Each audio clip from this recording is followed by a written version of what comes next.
Now, if you've been here before, or even if it's your first time here on my channel, first of all, welcome. But you may know that most of my content centers around two main things: books and board games. And today I'm really excited because we are going to be checking out something that is actually a little bit of both.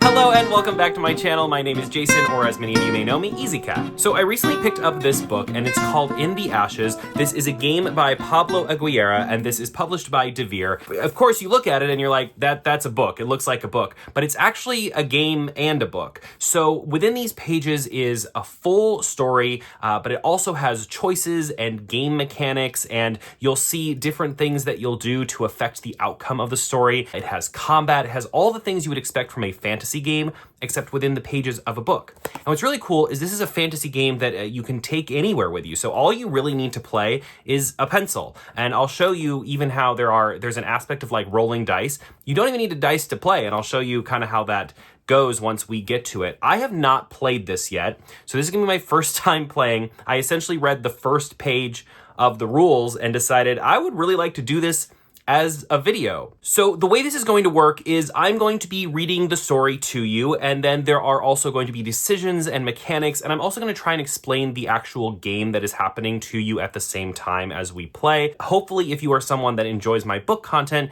you will enjoy this as a story time type video, and if you are someone who enjoys my game content, you will enjoy this as a let's play something together video. And if you enjoy both of my contents, then you'll probably like this for both of those things, and that should be a lot of fun. And of course, before we get started, I do want to make sure and say, please like and subscribe if you enjoy my content. I would love to see you back here in the future, and let me know how you enjoy this video. This is my first time doing something like one of these game books, and I would like to do more in the future. I have a couple other ones. You may have seen, I recently got the Lone Wolf books. Really excited to check those out, so I think that might be fun to do in the way that we're about to do this. So I would love your feedback. Let me know if you enjoy this. Okay, so without further ado, let's dive into In the Ashes. All right, so opening up our first page here, we have some credits, and then go here. This is our prologue. I really love the artwork. If you've been following along with what I've been reading recently, I've been really getting into like 80s dark fantasy. I don't know that this qualifies as dark fantasy, but I definitely feel like the artwork kind of falls into that realm, and that's a big reason why I picked it up as well.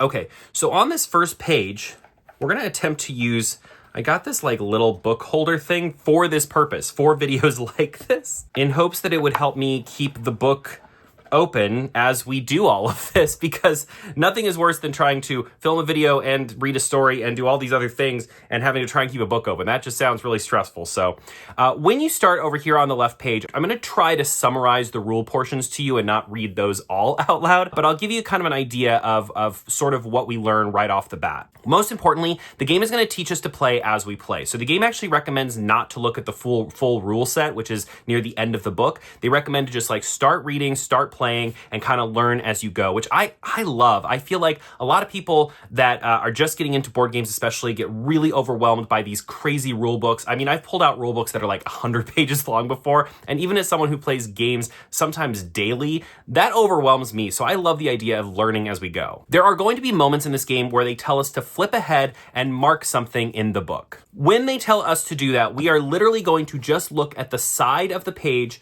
and we are going to mark wherever we need to mark. We're not going to actually look at that page, because that is going to mark a decision that is later going to come up and affect something that we did, that we will do in the future based on something we just did. The other interesting thing, this paragraph down here actually tells us that we want to be looking for the phrase "in the ashes." Not in titles, not in rules, but like just part of the text, part of the prose. They said that there are 3 times that "in the ashes" appears just in the prose, and if we can find those, we're going to add those 3 numbers together and divide the result by 2 to get a special secret like storyline that we could go explore. So maybe you can help me with that. If you hear me say it as I'm reading the prose, maybe point it out so we can try and find that together. And with that little bit of setup and those couple of rules we now know, we're going to start the story. This story, like so many great stories, begins in the same place that it ends, on the edge of an abyss. I do not often think about the past, and when I do, I usually keep clear of this part. I do not know where I was born, but I do know I spent my earliest years of life on the island of Obor. This patch of land sticking out of the sea lies far to the north of the continent. For centuries, it has made a living from fishing, trade, and the mining that was carried out in the inland mountains. The geography of the island is rounded out with a foul-smelling swamp and sharply cut fjords framed by high cliffs. There are only a couple of towns, and they have all seen better times.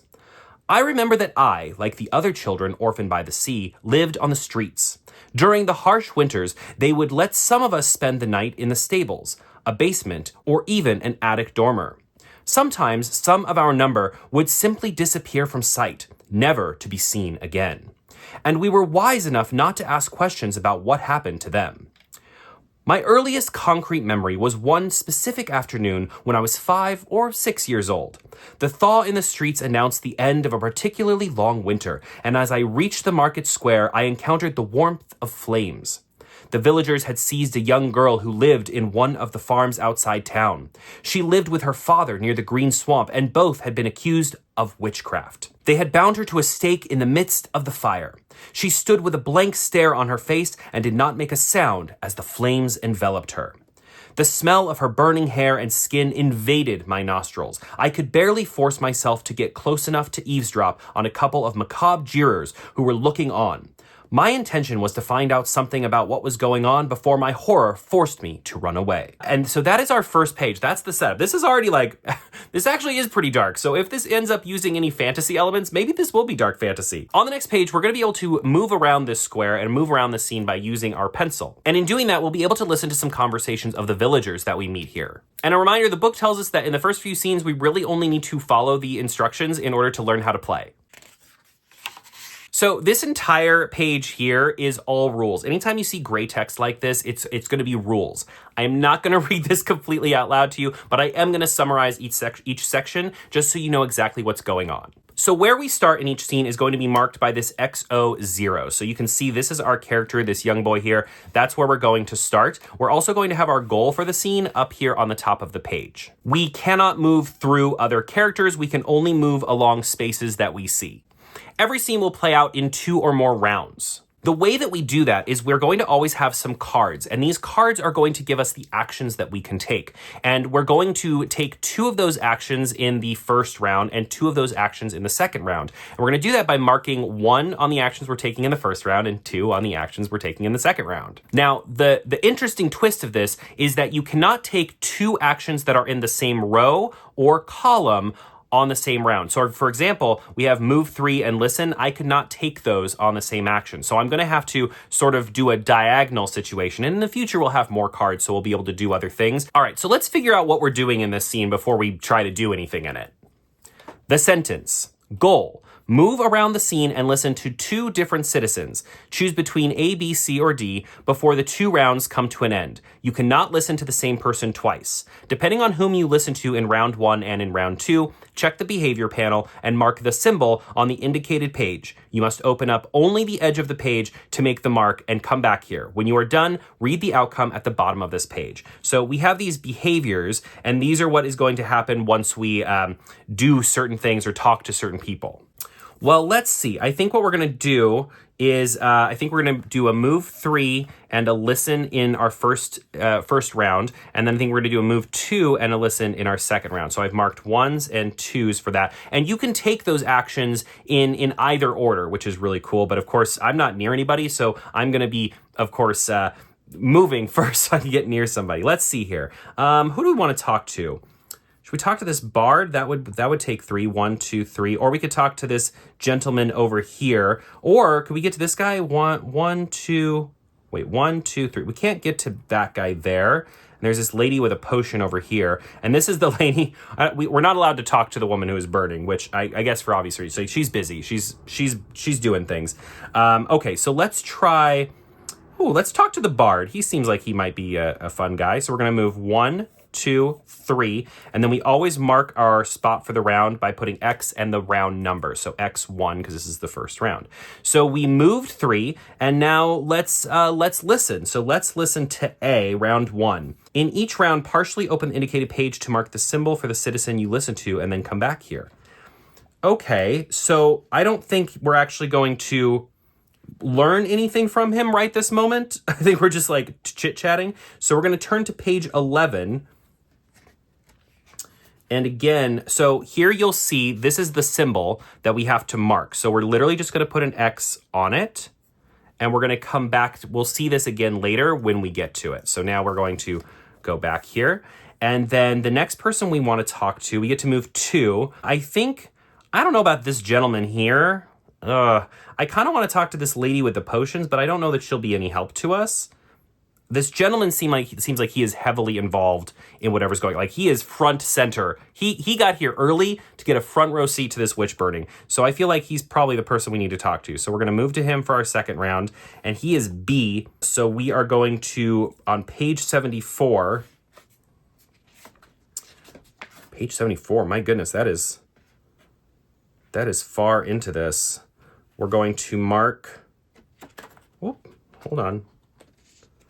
Oh my goodness. Oh, it's right here. Okay. We need to mark this, that we spoke to him. And then we just quickly put those pages back as if we never saw them. Okay, so the outcome of the scene is going to be at the bottom of the page here. If you listen to only one citizen or no one, turn to page 6. We listened to 2 people. We followed our instructions. On the other hand, if you were able to listen to 2 citizens, turn to page 7. So that's what we're going to do now. So you can see how this kind of has that choose your own adventure style, where if you did this, turn to this page. If you did this, turn to that page. You should only have reached this page if you listened to 2 citizens. We did, so we're in the right place. I inconspicuously moved closer to some of the citizens. To my right, the owner had stepped out of the local tavern so he would not miss the show. I also spotted the chronicler, who was unable to write anything down without mumbling the words he wrote out loud as he scribbled. A bit further away, a merchant looked on without saying a word. He was a well-known trader who came from the continent every couple of months to sell spices and exotic fabrics. The doomed young girl had been captured along with her father in the farm where they had both lived. They were both known for being passionate about plants and made ointments with what they found growing wild in the swamp and beyond. This fact, together with the many children who had gone missing in the last few weeks of winter, had provided enough proof for the arrest of the family for witchcraft. Standing near the burning fire was the sheriff, known as Thorval Windtamer. Woo! What a name! Thorval Windtamer! He had earned the nickname as a sailor in his youth. The glow of the fire emphasized his extremely pale skin. His tough demeanor and expensive clothes set him apart as the most important representative of the law in that region. He was equally admired and feared for his severity when he managed his fleet of ships. At that moment, he was orating in front of the crowd, enjoying his moment of glory, accusing the girl of witchcraft, of dancing naked with dark shadows on the night of the full moon, and gathering roots used to stun and stupefy the orphans that lived on the streets. He did not seem at all affected by being so near to the fire. So immediately, I don't trust Thorval. Mr. Thorval Windtamer, up to no good, that one. His only worry was that the girl's father, Solmund Herbman, had escaped during the arrest. Solmund had thrown a powder into the eyes of his guards and then fled into the thick undergrowth of the swamp. Living on the streets had taught me to take advantage of opportunities like this to acquire objects of value that I would be able to exchange for shoes for use in the next winter. Before leaving, I decided to snatch up something from the self-absorbed villagers. The merchant was distracted from watching over the enormous dried 4-leaf clover on his stand's counter, while the back pocket of the tavern keeper flaunted a ring set with a violet stone, held by a chain made red with rust. You must choose. Okay, we must choose which object to steal and make a mark on page 37. If we choose to rob the merchant, we're going to mark the clover. If we choose to rob the tavern keeper, we're going to mark, I would assume this is the jewel. I would assume this is the ring. Remember that you must not look at the page. Sure, we got. We're not going to look at the page. We're not going to cheat.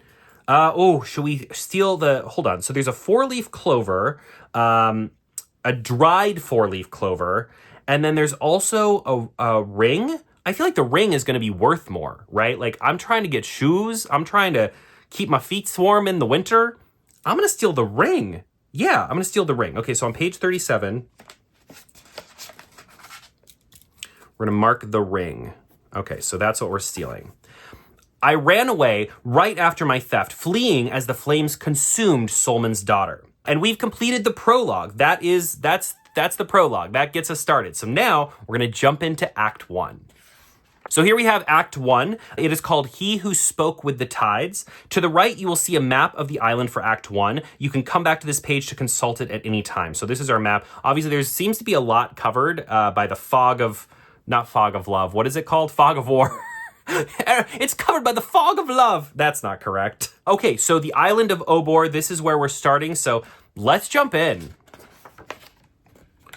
Look at this. Look at this handsome man. This has to be me in the future, right? Like, that looks like, that is main character energy right there. Nearly 20 years have passed since they burned the young girl for supposedly being a witch. Some gruesome events and accusations of witchcraft were not common events on the island.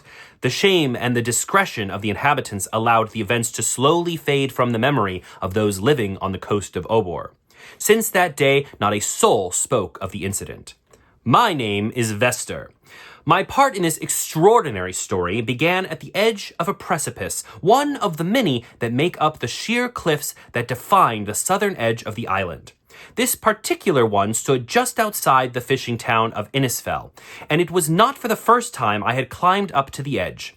As a child, I used to love hiding among the strange rock formations that arose around the summit. The old people would sit around and argue about whether they were a whimsy of Mother Nature or if they had been constructed in some forgotten age with some dark intention. Regardless, none but the mad would ever venture up to that gloomy part of the island. Yet it was exactly the spot I found myself. After what felt like a lifetime at sea, working on a fishing vessel, we had docked for a few days to sell our goods, before we once again embarked for a month outside of the sight of land. On that particular afternoon, no different from so many others, the sun had just dropped below the horizon when something that would change all of our lives occurred. You know too little about me as yet to understand my motivations at that time, but the truth is that I was about to leap into the void and put an end to the pain that had tormented my body for years. Since I was very little, the damp and cold of that cursed island had penetrated my bones, causing intense suffering both day and night. As the sun set, the wind stopped and a strange calm came over the place, interrupted only by the noise of the waves crashing hundreds of feet below. Despite the piercing pain in my back, the beautiful setting made me feel peace for the first time in a very, very long time. And then it happened. The sky turned red. What started as a low buzz grew into a thundering boom in my ears, deafening me. Instinct made me crouch down as a ball of fire and ash shot through the sky, headed towards the inland part of the island. 1 second later, the earth shook as the fireball crashed into the mountains. I lost my balance. The air became still and odd. Then suddenly an electric shock struck me in the chest. Knocked to the ground, I rolled back towards the strange rock formations, away from the cliff. Just as quickly as the bolt itself, my earlier intentions of self-harm left me. My curiosity overcame my weariness. Oh, there's something upside down I have to read, because I marked this earlier. Hold on. I'm going to turn the book around. Just give me a quick second here. Whoop, there we go. Okay. I remembered when the orphans would gather around the chronicler in the streets and he would tell us some scary stories about prophecies, bad omens, and misfortune that accompanied the falling of objects from the sky. That's all I got from talking to that guy? Goodness gracious. Well, at least I have that memory, right? That's one thing. If I had seen it, then the rest of the superstitious population of Innisfell would have seen it too. I got up and was about to run straight down to the port, which lay about a half-mile away. But as I got to my feet and turned towards the rocks, a nauseating smell stopped me in my tracks.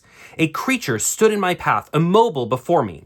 I had forgotten that these repugnant mushrooms hid below the ground during the day, but opened up at night to hunt a bird, or, with a little more luck, a fox or a hare.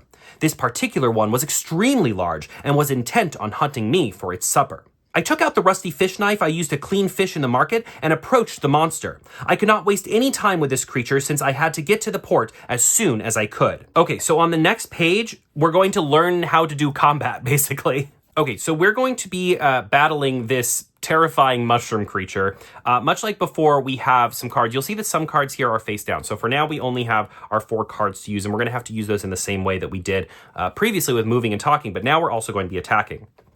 We have our health value up here, and our enemy also has a health value, and we're trying to basically fill in all the hearts on our enemy before our enemy fills in all the hearts on us, which would mean that we were defeated. We don't want that. We just started our adventure. We don't want to be defeated. So one of our attacks is at a distance. So this has a distance of 3, and then this has a distance of 3 but an attack of 2. This has to be adjacent but has an attack of 3. So we're probably going to have to use the at a distance one for round 1, and then we're going to try and move maybe 2. Let's see, 1, 2, 3. Let's just move 2 this first round, and then we can attack at a distance of 3. So we're going, oh, but we can't do that because they can't be in the same row. So we're going to move 3. Just kidding. So let's see here. So you'll see down here the order of events. I get to go first, then the enemy will attack me, then I get to go first again, and then the enemy will attack me again. So first I'm going to move 3. I'm going to go 1, 2, 3. So this is where I'm stopping for this round. And I didn't do this the first time around, but once you complete a card, you actually exit out to show that it's done. And then I'm going to attack for 2. So at a distance of 3, so he's 1, 2 away, so that works. We're gonna fill in his hearts to show that we've attacked him. So we're attacking him for 2. I guess I could just X these out, but it's more fun to draw them in. So he has lost 2 health, and I can now cross this out. Okay, now he gets to take his turn. So at a distance of 3, he gets to attack me for 2, and he is close enough to attack me for 2, so he's going to fill in 2 of my hearts. Now, damage does not carry over from scene to scene, so that is one nice thing, is that we can take some damage and it's not going to follow us, at least for now. And then it's my turn again, so I am going to move 2 to move here right next to him, because then we're going to attack for 3 as we're adjacent to him now, and that is going to be enough to defeat him. Now, obviously, you'll notice that there's not a whole lot of random chance or things like that, and you might be thinking, well, that's not very fun. Something that makes like dungeon crawlers and D&D and things like that fun is that there's this randomness of will you hit, will you miss, things like that. Don't worry, the rules have promised me that that is coming. We're just learning the basics of combat right now. So we've completed our goal. We're going to go on to page 14. I said I wasn't going to really read the rules to you, but I do want to read this first little part to you because I think it's important if you're thinking about getting into this game. Congratulations, you have successfully completed your first action scene. The scenes will become ever more complex with more cards, new skills, items, multiple enemies, battles in multiple phases, more complex behaviors, and much, much more. So don't worry, it will get more complicated. And with that, our story continues. Darkness had already fallen when, breathing hard, I reached the port. The harbor was made up of a series of natural breakwaters. Their irregular path through the cove provided piers and docks, and a group of wooden buildings stood on the most prominent stone outcropping arising from the water. The villagers had gathered into nervous clusters with their eyes raised to the sky and their fingers tracing the path of the object as they animatedly discussed what had happened. I got up on the deck of my ship and spoke with the rest of the crew. They were all excited by the event, and everyone was eager to recount their own experience. Of course, I did not offer up that I had gone up to the cliffs or my intention to end things. I did find out that at that same moment, all the most influential bigwigs of Innisfell were on their way to the port's tavern to meet about the incident. There was even a chance they would set up an expedition to the impact site to set foot in the ashes of the crater itself. There was talk of strange lights on the horizon and a metallic smell in the air. It was then that Khan appeared behind me. All of my crewmates were silent. The ship's master was a huge man, well over 6.5 feet tall, who had no talent for sailing or fishing. His sole accomplishment over the last decade had been working as the personal bodyguard of the sheriff, Thorval Windtamer. Oh my god, this guy is still around? His lack of hair anywhere on his body was compensated by his abundant tattoos. Khan kicked me to the ground and yelled that I had not worked at all the whole day. He loved that my chronic bone pain intensified with the stress and tension. He ordered me to immediately see to a most unpleasant task. At the bow, there was a pair of nether rats. They had a bad attitude, and their skin was a sickly color. One of them was as big as a barrel of wine, and the other was particularly slippery. I was to take my choice of which to handle. He then spit at my feet and took his leave. It seemed my yearnings for exploration and adventure would have to wait. Okay, so now we have to decide if we are going to take care of the overgrown rat or if we are going to take care of the slippery rat. Let's see here. I think I'm going to take care of the slippery rat. The overgrown rat sounds like it'll maybe beat me down, but the slippery rat, I don't know, that seems better. I don't know. I could be wrong. All right, we're going to take care of the slippery rat. So now you may notice we have our all 3 cards. So now on our turns, we're going to get to take 3 actions instead of just 2. So we have some more options available to us. We can defend, which is basically something where if we mark that card, if we are attacked, we can stop 2 points of damage. We can immobilize, which means that for 1 round, we can make our opponent not move. And we can wound, which means that when we attack, we will do an additional point of damage. So that's pretty cool. So a slippery rat, our goal is to defeat the slippery rat, fill in all of its hearts. It has 7 health before 3 rounds comes to an end. So this time we get 3 rounds. But here's something important. The slippery rat is fast, which means that he is going to get to move before us every round. So that's a little concerning. So first things first, the slippery rat is going to move towards barrel B. It looks like he's actually not planning to attack me right this moment. But wait, I just saw something. Okay, hold on. This is actually really cool. So right here, I just saw a hidden number, which is 93. And they said that if we see those numbers, we actually can go right to that page and discover something. So I'm going to go right to page 93, and we're on page 17, so we probably need to know that. Oh, it's just flying us forward. Oh my goodness, here we are. If you are coming from page 17, that's where we're coming from. This is the Zyraxis' field notebook. My travels to the island of the north, 1 century before the events of In the Ashes. Now, I want to point out that this does not count as finding In the Ashes in the prose because it's in quotation marks. It is referring to the book and not like part of the prose itself. So let's see. Nether rats are one of the most repulsive creatures in existence. They feed on trash and waste outside of urban centers. Although they are born with brown fur, they lose it over time as they grow. When fully mature, they show a pale green, furless skin full of sores and malformations. Ugh. Return to the scene and subtract 1 from 1 rat's move action. Oh, well, that's cool. Okay, I will subtract 1 from this right here. I'll make that down to 3. Okay, cool. Well, that's fun. That's like a fun little hidden surprise we found.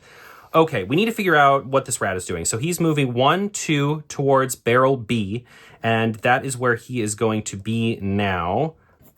So we'll show that he's there. Okay, so I need to figure out what I'm doing this round. I think wounding him would probably be great. He's going to try and move quite a bit in this next action. So I think what I want to do is I could move 2, and then I could attack for 3. Oh, but I can do things in any order I want. So I think I want to be able to attack for 3, and I want to attack for 1 and wound. So that's what I'm going to do. So the first thing I'm going to do is I'm going to move 1 here, and that's as far as I can go because I can't be in his space. So this will be where we stop this round. And then I'm going to attack, cross that out. I'm going to attack 1 and wound him. So he's going to lose 1 heart, but he's also going to get a wound, which means that going forward, any of my attacks that hit him will gain +1. So then I will do my attack 3, so we actually hit him for 4. So we're going to go 1, 2, 3, 4. Ooh, that was a good hit, right? Okay, that's great. Now, so he's done his first move. I've done my first move, and now it goes back to him. So he is going to hit me for 2. That's the first thing he does here. So we're going to lose 2 health. That's okay. I can take a little rat bite. I'm tough. Look at me. Look at this man, this bulky man. I can take some rat bites. Okay, and then the rat is actually going to move 3 towards box C. So he's going to go 1, 2, 3. Wow, that did not help us a whole lot. That he is far away now. Oh, man. Okay, so we need to catch up to this rat now. Okay, so I could move 3. 1, 2, 3. That would put me next to him. Would 2? No, so I have to do move 3. And then 1, 2, 3. Yeah. And then I will just attack 2 on him.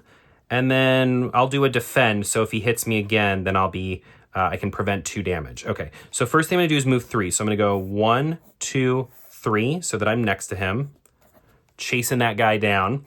And then I'm just going to, I'm going to attack for 3 and just end this guy. Just get rid of this rat. We don't need him. We don't need his nonsense. We've had enough, sir, of Mr. Slippery Rat. He probably had a family. And look what we just did. Oh, this is already brutal. All right, if we achieve the goal, we're going to mark on page 30 this little running symbol. Hold on, here we go. All right, we did that. And then we're going to turn to page 20. All right, page 20. Here we go, continuing our story. The darkness of the night was broken by the brightness of the moon and the stars. They beamed down, illuminating some seagulls tearing flesh from a hairy mass on the rocks. I picked up my things and headed towards the port tavern that overlooked the whole cove from atop its privileged position in the port. It was a wooden structure of several levels made from salvaged pieces of ships, which had been smashed and broken against the rocks. I liked going there. It smelled of beer, salt, and spiced fish. You know, fantasy stories always talk about how good beer, salt, and spiced fish smells like. That is not an appealing fragrance to me. Like, really think about what that smells like. It's not good. An odd glowing had been emitting from the mountains since the incident. The light was slowly changing colors, taking on a psychedelic aspect, probably due to the gases from ongoing fires. The most influential citizens of the city were gathered together to organize the expedition. The only one missing was Thorval, the wily sheriff who reigned over his fleet of fishing boats. They said he was busy with a special trip to the continent. They did not do this. They didn't give it quotation marks. I'm giving it quotation marks because it sounds suspicious. I learned the expedition was to be led by an eccentric explorer known as Crazy Graybash. I don't know anything about Crazy Graybash, but he's immediately my favorite character for that name. Whose grandfather had told him tales about his own youth spent in the mountains. The town chronicler was to accompany Graybash, along with 12 guards, a trapper, and 8 porters. The final member of the group was a bizarre huntress who happened to be on the island at that moment and whose aim was legendary. That night, I did not find restful sleep, being instead overcome by a grotesque image that inhabited my nightmares. Oh, I get to choose what grotesque image. If I dreamed of a wooden statue with feminine curves that was being burned, I can mark something on page 153. But if I dreamed of a bearded old man screaming under the water, oh my God. I don't want to dream about either of those things. I'm gonna dream about the old man, because here's the thing. Personally speaking, about me, I'm actually very scared of like boats and water. So I think I would just be more likely to have the dream of like a bearded old man under the water screaming. That seems more on brand for me. Just bearded men, dreams of bearded men in general. I'm for it. I'm in favor. I spent the next day cleaning and filleting fish at the market with my old fish knife, but my thoughts were elsewhere. They drifted to the other side of the swamp, to the mines and beyond the mountains, where nobody had dared to go for decades. In the heart of the island, there were wild animals and half-naked humanoids. They said these beasts could resist the cold thanks to dark pagan powers. There were also rumors of intelligent creatures, halfway between legend and fact, that were as big as a house and more deadly than the reef sharks. The expedition had left that morning intent on making camp somewhere beyond the swamp by night. I felt the call of the unknown more powerfully than I ever had before. Unfortunately, 2 days later, I would have to ship out for the high seas, so I had no chance to join the group as a porter.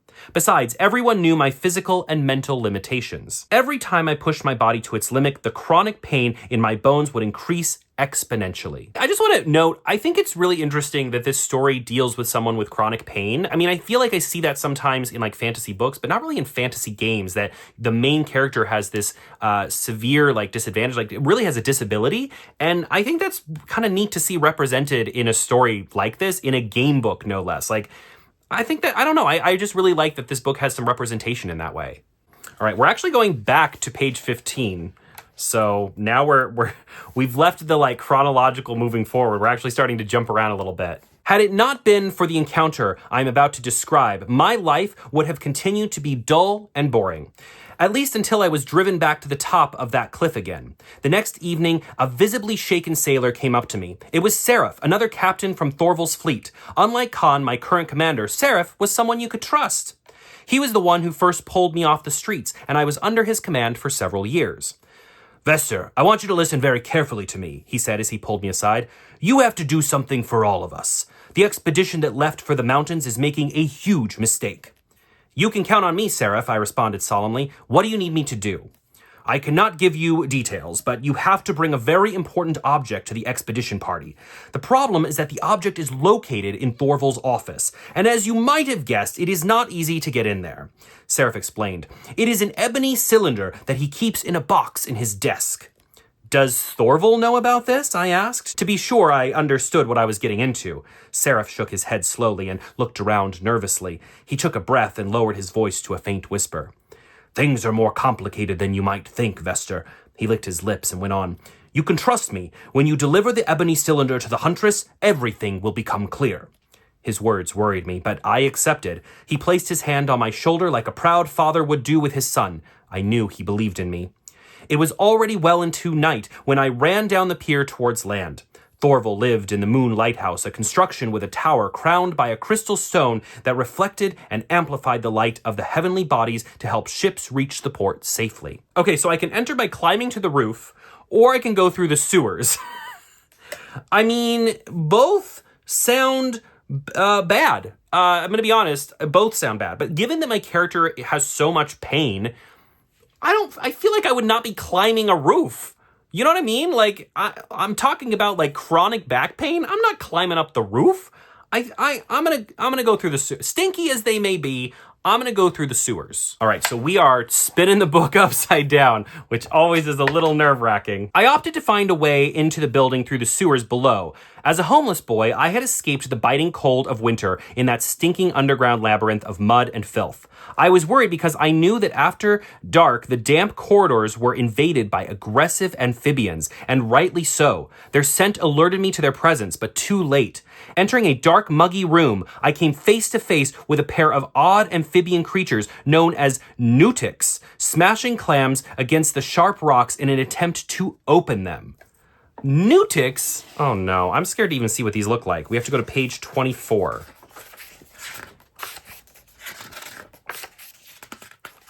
Oh, these things look terrifying. They look like alien monsters. Are you kidding me? Look at these. Look at these guys. Look at that guy. And that guy. They both look terrifying. What?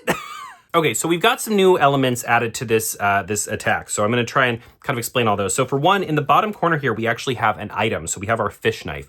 Going forward, we might get other items, but we can only ever have one item equipped at a time, and we have to kind of keep track of that. So right now we have our fish knife. In one of our attacks, we can cross this out to add +1 before we add chance to it. So chance is another thing that's happening where basically we are, you can roll a 6-sided die, or you can just flip pages here. And actually, I'll pull this open. You can just like flip pages and take a random dice number from that, or like that, from the top of the page. You can use that to get the number to modify the attack. So you have these modifiers here for what to modify when you get those numbers. So you literally can just do like a flip to see. Now, because I have this like nestled in here and I don't want it to move too much while we're playing, I think I'm actually going to use a 6-sided die. But just know that you don't need a dice to do this. You can just like flip the pages and get a random number, and that will be your modifier. Our enemies can also inflict status wounds on us this time, which is upsetting. And they also have little shields. This one here has a little shield that we have to mark in. When we get to that, all the rest of the damage we might do in that attack gets stopped. So that shield kind of works as like a blocking mechanic. So I'll explain that when we get to it a little bit better. But we have 2 enemies as well. So just like a lot of bad things happening. Whew, where do we want to start? How do we want to do this? Right, so this is B. I think I might try to take down B first, because he is the one that's going to do like status things on me. He's going to wound me. And also he doesn't have the shield, and he only has 4 health. I feel like that he is the one to start with. How far is he away? He's 1, 2. Let's see. I could, oh boy, if I want to be able to attack him, I'd have to move 1, 2, 3. And then I could attack for 3. And then I could attack for 1 and do the wound. That just is unfortunate. That's too bad. I think that might be what I need to do. I hate to use up the wound like that, but I think it's worth it so that he doesn't wound me, because that will be seriously bad. Oh, but you know what I could do? I could move 3, 1, 2, 3, and then I could attack. Oh, but see, then I can only attack for, I might need to do the wound actually in order to beat him. I mean, I have my fish knife, but I don't think I'm gonna use that. So I think I'm gonna do my attack for 3, and then I'm going to do an attack of 2 for all adjacent targets, and then, oh no, oh. But this is at a distance of 3. I don't really wanna use that up. This is so hard. What do I wanna do? I could move for 2. Oh boy, this is harder than I thought because of how you have to do this. I guess this is what I'm going to do. I'm going to use up this at a distance of 3 thing, and then this. I'm going to use up my far away attack. I think I just have to. So I'm going to move 3. So 1, 2, 3, and that will put me here for the first round. And then I'm going to do my attack 1 with a wound. So I'm going to hit him for 1 and also wound him. So that when I then attack him for 2 using my distance attack, even though I'm like right next to him, it's actually going to hit for 3. So I did this, and then I did this, and then I'm going to hit him for 3. So he is... Okay, so we defeated B before he even had a chance to move. Thank goodness, because he was going to be a problem. I'm just looking at the things he can do to me, and he was going to be a problem. Okay, so now this guy, it says he attacks first, but he has nothing to attack, so he's just going to move 3 towards B. So he's going to go 1, 2, 3, but he's not attacking me because they do everything they do in order. So there's at least that. So he's going to be here right next to me for the next round, and that is his first action. He had to spend all of it moving to me. In each round, the enemies execute their behaviors in order from top to bottom. Okay, I just want to make sure I did that right, that I'm not cheating. You all saw it here. I'm not cheating. On purpose. Oh my gosh, I totally forgot. I went and got this dice, and I forgot to roll it. Oh no, I'm a mess. How do we go? Can we go backwards? What do we do? How do we fix this? I don't know. I've already crossed everything out. I tell you what I do. In order to fix this without having to take a bunch of steps back, I'm just going to give myself 1 point of damage. I feel like that is probably the most fair thing to do because I don't really know what else I can do other than like erase everything and start. Listen, make sure I use that die. Sometimes I love how I just said I'm not cheating on purpose. I wasn't cheating on purpose. I just have a terrible memory. I'm going to set the dice on the page so I don't forget it. Okay, so here's the dice. Don't let me forget that. Listen, if you see me doing anything without that dice, you just smack my hand. Okay, let's do round 2. And let's do this better this time. Okay, so now I get to go. He's right next to me, so I don't really need to go too far. But he attacks and then moves towards B. I want to hit him for 3. Yeah, I do. I think I'm going to do this move. Not that. 2, 2, 2. I have my defend, so I did a defend 2. So the first thing I'm going to do, because he's right next to me, is I am just going to attack him for 3. And I'm going to roll the dice to see the modifier we get. I got a 6, which means I'm attacking him for 5, which is great, except that it's going to stop at this shield. So that shield gets filled in, and now any extra damage I would do to him is null and void, okay? So then I think the next thing I would do is I would move 2, so I'll just move like 1, 2, so I'm here, still next to him, because I still need to be next to him for this next attack that I'm doing, and I'm going to attack him for 1 and roll this dice. We still got another 1. So we beat him, okay? With just a little luck and a little cheating, we beat these 2 monsters. Oh my gosh, I feel horrible. I very much cheated that first round, but it's okay. It's all right. We're learning. It's all right. But the good news is I would have still been fine. Like, I might have gotten a little bit of damage, but like I was pulling out punches. I was rolling good numbers. Everything would have been fine. I love how I'm like trying to explain to you, a person who is not even here in the room with me, that it's okay that I cheated. You don't mind. You don't care. You want us to win. You're here for the story. You want us to keep going. You don't want us to get smushed by these ugly crocodile-looking fellows. Okay, so we have to mark this like weird fishman symbol on page 52 and 56. Was there like a special secret number on this thing? I didn't even look. I don't see one. There probably was. Oh well, it's fine. I don't deserve secret numbers after what I did. I don't deserve anything. All right, we're marking some numbers.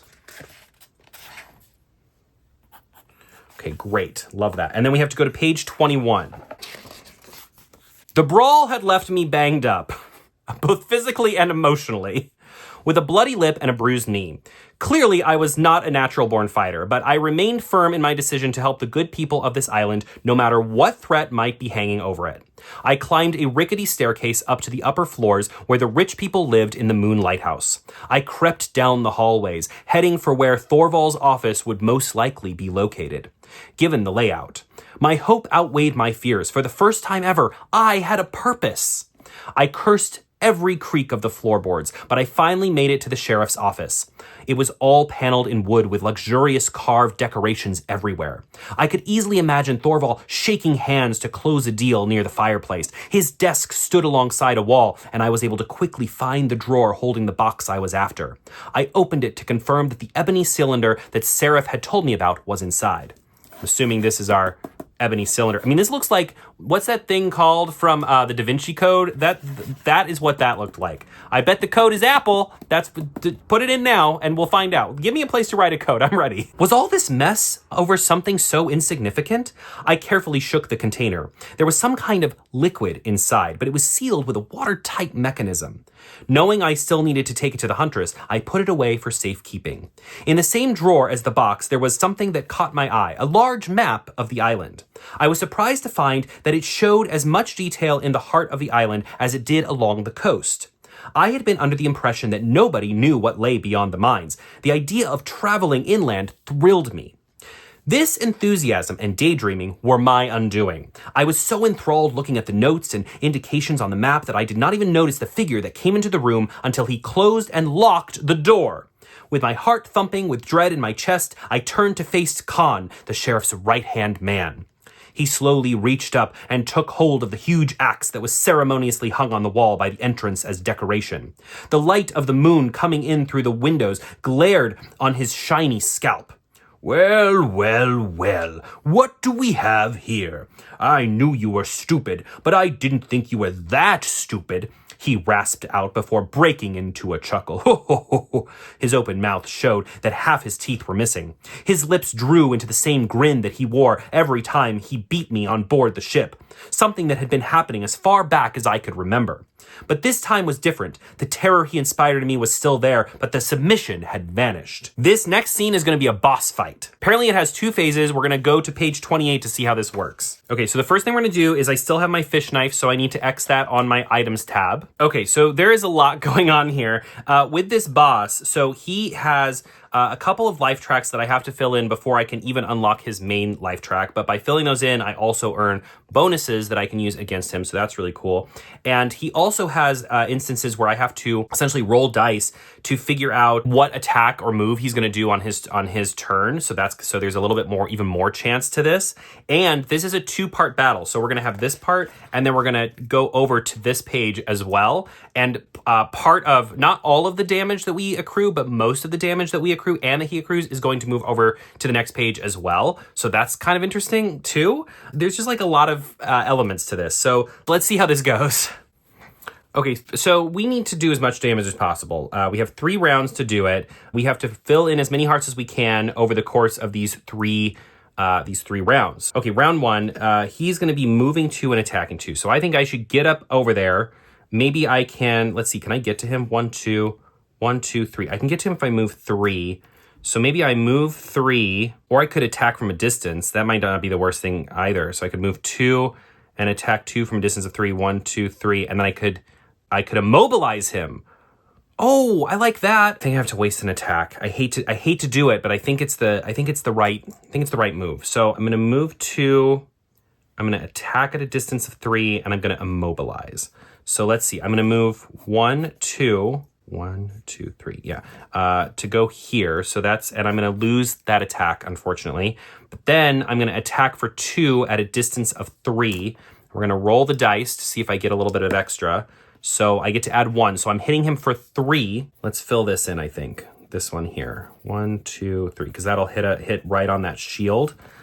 And then I'm going to immobilize. So that means that he cannot move this round. I think that'll be a good thing because it means he won't hit me this round.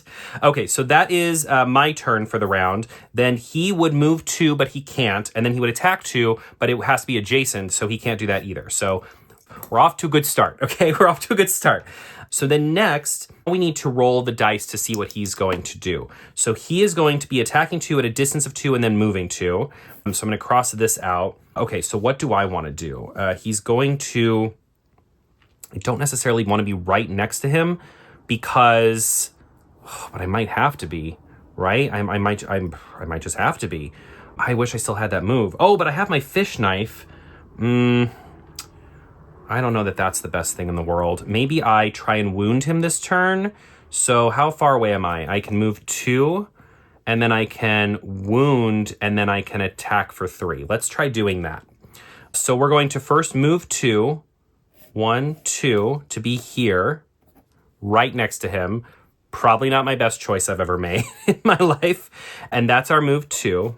So then we are going to wound him. We're going to attack for 1 and then wound him. So the wound, we're for sure going to put that on, and we're going to see if I get any extra attack on this wound. Hey, that's good. I keep rolling 5s. That's why I did an extra shake, because I was worried I was cheating again. But, oh, this does spill over. So that's going to be hit for 2. So because we filled out this green one, we actually now get this. So he has -1 move on all actions, which is good. That means he moves less. I maybe should have started with the blue, but now I might be able to get rid of the blue because that'll make -1 attack on all of his attacks, and that's probably a better thing. So now I'm going to attack for 3 and hopefully get to spill over into this next section here. 6. Yeah, so that gives me a +2, so I'm hitting for 5. So that's going to do 1, 2, 3, and that unlocks this, so now I can start like actually hitting his health. 2, 3, let's go this direction, 4, 5. So when you are going along these routes, you can start on either end. You just can't like bounce back and forth. Like once you start on a side, you have to keep going with that direction that you're following the hearts through. And the reason I did that is because if I had done the 2 here, whatever I hit for next is going to hit that shield. And I don't want to lose a bunch of attack power because I'm hitting that shield. So I'm just hoping that this evens out so that I hopefully land that last attack on that shield part of him is basically the plan. We'll see if it pans out, right? So now he is going to attack me for 2. Oh, and you know what else? I forgot to add the 1 extra damage for, see, I should have done it. I forgot to add the 1 extra damage for the wound. That would have gone right onto that shield. See, and I messed up. And I'm not going to erase. We're gonna live with our bad choices. That's what we get for cheating earlier. Now we have to live with our bad decisions. I forgot about the wound. Okay, so that's great because I wounded him. He does have -1 attack, so he's only going to hit me for 1, and then he's going to move 2, but he probably isn't going to move because he's already adjacent to me. So he's not going to, and he would be moving towards me. So he's not going anywhere. So he is going to hit me for 1. Ow. And then we're going to go to our next round. So that's done. Okay, so first we roll to see what he's doing. He is going to be doing this top thing, so we'll cross this out. What are we doing? What's the goal here, kids? I mean, I have to do these. So I'm doing 3, 3, and 3. So I'm defending, probably a good thing, because he's going to try and hit me for 3, which is actually 2. Oh, you know what I didn't do? And it's early enough to go back. I forgot to give him his modifier. So he was going to attack me for 1 because he's -1 on all attacks, and he would have hit me for 0. I'm just going to take the 1 damage because I feel bad. I feel bad for constantly forgetting to do that, for cheating. I'm going to take the 1 damage. I tripped and fell and hurt myself. I deserve that for forgetting. It's the only way I'm going to learn. I'm only going to learn if I keep giving myself damage for messing up. Okay, so my turn. I am going to attack for 2 all adjacent targets. Oh, he is wounded still, so it's going to be actually 3. And then we're going to see if we can get some extra attack. Okay, so actually, it's worse.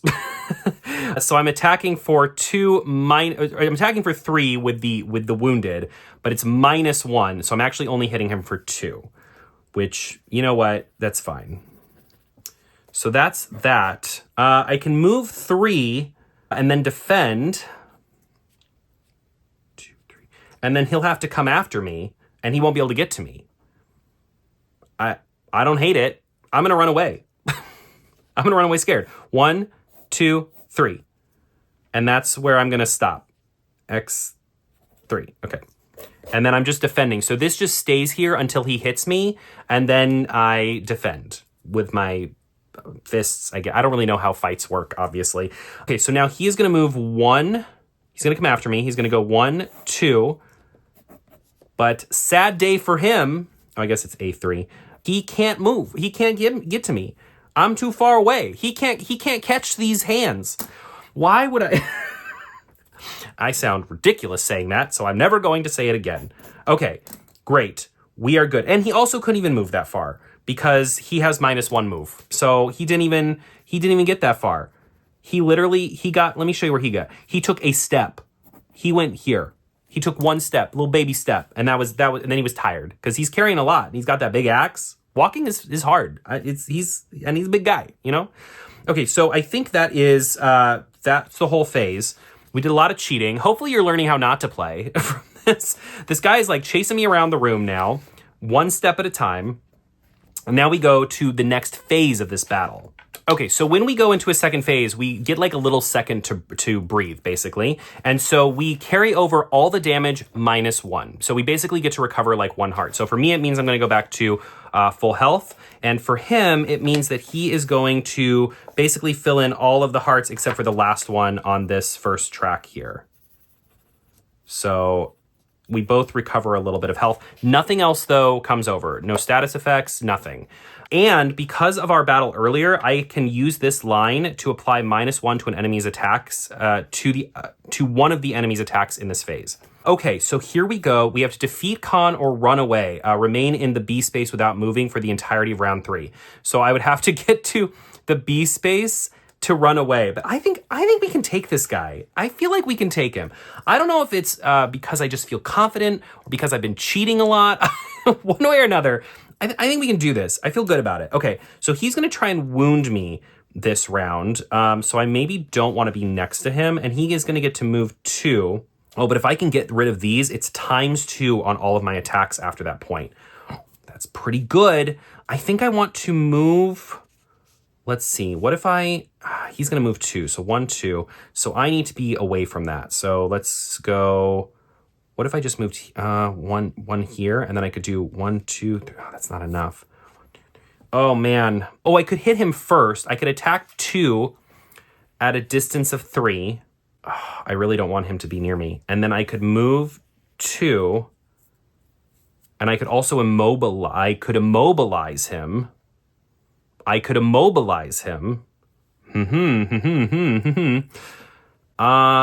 Yeah, maybe we'll do that. Okay. Here's what we're gonna do. Listen, this is what we're gonna do. We're going to immobilize him at a distance of 3. 1, 2, 3. So he is not going anywhere this round, okay? And then we're going to attack at a distance of 3. So 1, 2, 3. We're gonna hit him for 2.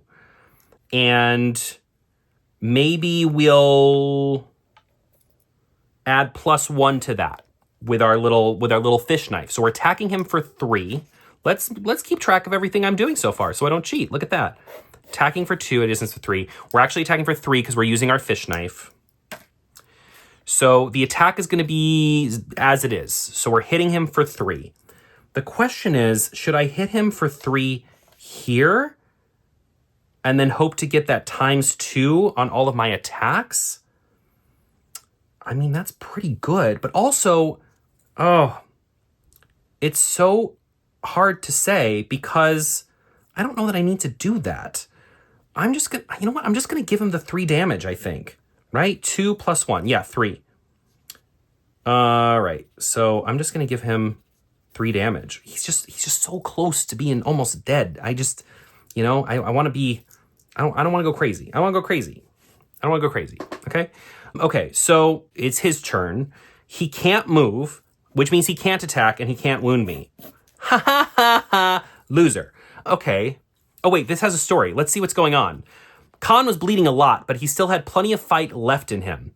I could not say I was in any better off. I considered my options. If my calculations were correct, I could climb through the window and out onto the ledge. Maybe I would have a chance to survive if I dove into the freezing water of the fjord below. I'm not diving into the water. We got this, my guy. I believe in you, even if you don't believe in you.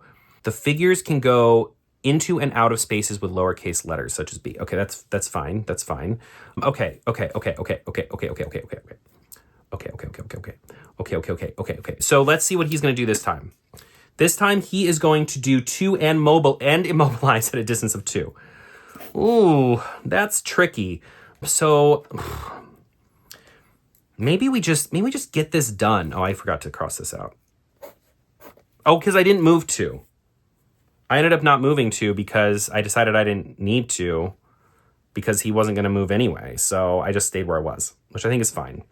He's going to immobilize me anyway. I think we just get in there. What do you think? Do you think we just get in there? I think we're just going to get in there. We're going to move 2.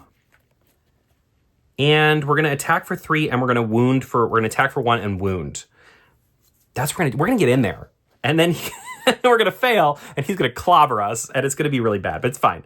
Okay, so 1, 2. So this is where we are now. We're right up in his face with our little fish knife, which we use, so it's like kind of broken, falling apart. Don't worry about it.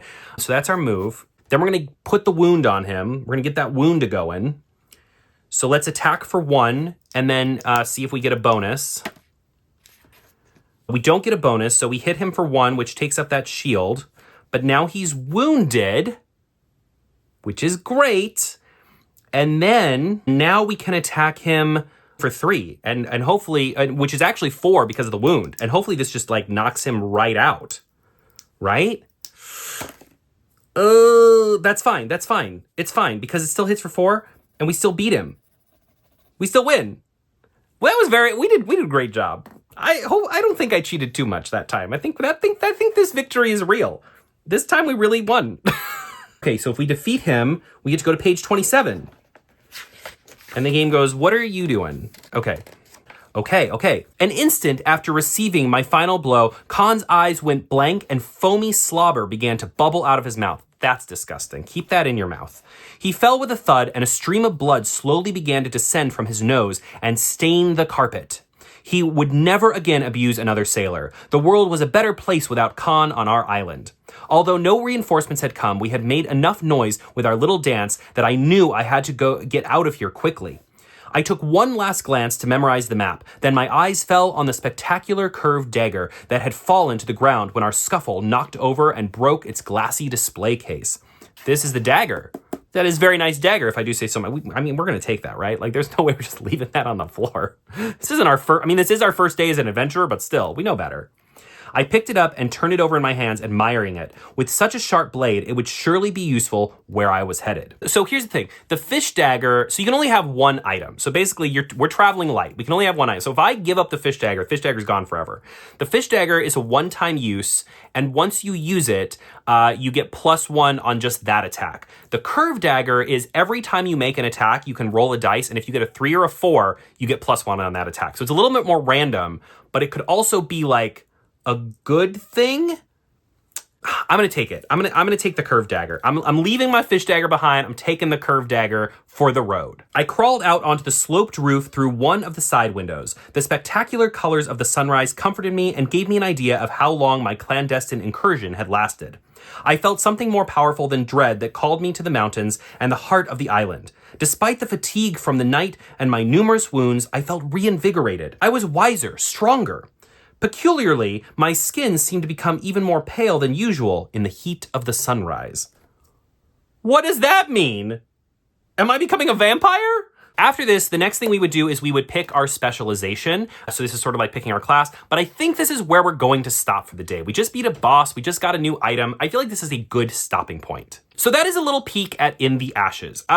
What did you think? Now, obviously, I was learning as we played, so do keep that in mind. This is the first time I've ever played this game. So of course there were some times where I messed up some rules, things like that. I really hope you take from this more of the experience of just learning a game on the fly. I never once had to search up a rule. I never once had to go turn to the back to look at the rules. Everything was very clear. And when I missed any rules, it's more a matter of me just focusing on talking to the camera, reading out loud, making sure the mic is working, making sure the overhead camera is working, while also trying to keep all the rules in my head. So be friend. I know some people see when they watch videos like this, they see you mess up a rule and they lose their mind and start typing. But save the preaching on the rules for someone else. I fully acknowledge that I messed up some rules.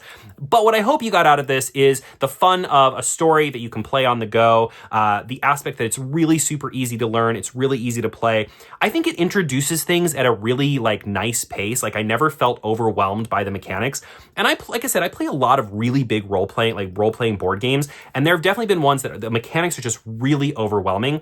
This so far feels super manageable, and I really like that. Like, this is something I could play on a plane. This is something I could play just like before bed. Like, you could literally play this in bed, right? Like, you just use the top of the pages for your dice. You don't need to be sitting at a table like this. And I think that's really cool.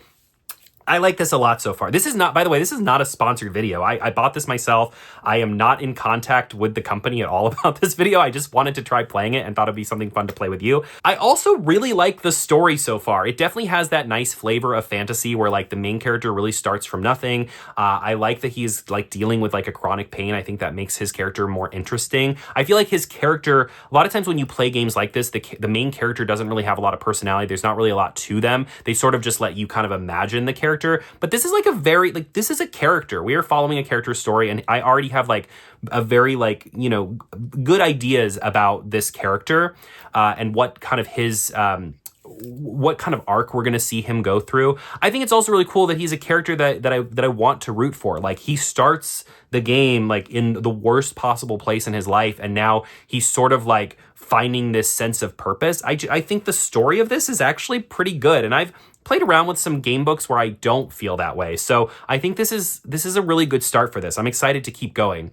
I will say so far, I think the combat is a little bit on the easier side, but we are still in like the learning portion of the game, I would say. Like, every mission that we've done has been teaching me things. So I don't think it's necessarily a horrible thing that it's a little bit on the easier side, because I am learning the game still, right? Like, we've probably, after we pick a class, then we will probably kind of get sent out into this game with a little bit more risk and a little more challenge than what we've seen so far. But so far, so good. I really like this. I would love to know what your thoughts are so far. What did you think of In the Ashes? What do you think of the story so far? What do you think of the gameplay mechanics? Is this something that you think you would try yourself? Also, how did you enjoy this video that was like part story time, part play a game? Was this fun? Did you enjoy it? Would you like to see more things like it? I'm thinking about doing something similar to this with the Lone Wolf books, which I know are really popular. And I know there are a lot of other like solo RPG like things out there like this.